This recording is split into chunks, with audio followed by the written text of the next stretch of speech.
Des de l'Ajuntament i des del districte es fa una relació superpositiva d'aquestes coses perquè ens hem de remuntar, per dir-ho d'una manera, doncs, el que hi havia, el que hi ha i en què s'ha convertit tot això. Vull dir, jo crec que és una cosa absolutament necessària abans d'emetre qualsevol opinió. No? Aquell espai era l'espai en el qual hi havia la depuradora més gran de Catalunya.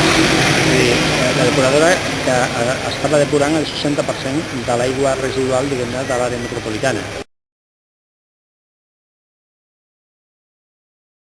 Que en primer lloc és una transformació urbanística, també és una transformació social. Per què és una transformació social? Perquè abans la societat no hi era. Vull dir, allà no hi havia cap interès per part de ningú d'anar per fer res. Ara doncs, hi vas a fer molts congressos, vas de tant en quant a fer un gran aconteixement musical o un gran aconteixement ciutadà, o hi vas a aprofitar un cap de setmana quan la gent té temps a passejar pel Font Marítim.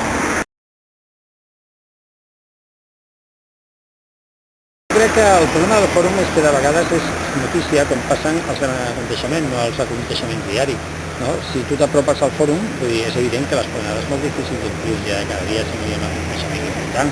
No?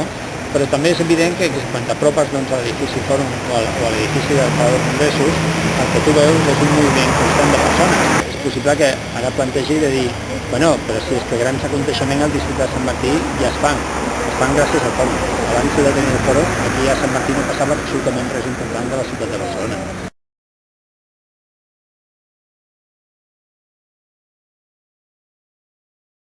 La ciutat de Barcelona, després de les Olimpíades, va pensar que tenia que pensar en un gran aconteixement per transformar els espais en el qual no hi havia projecte de futur.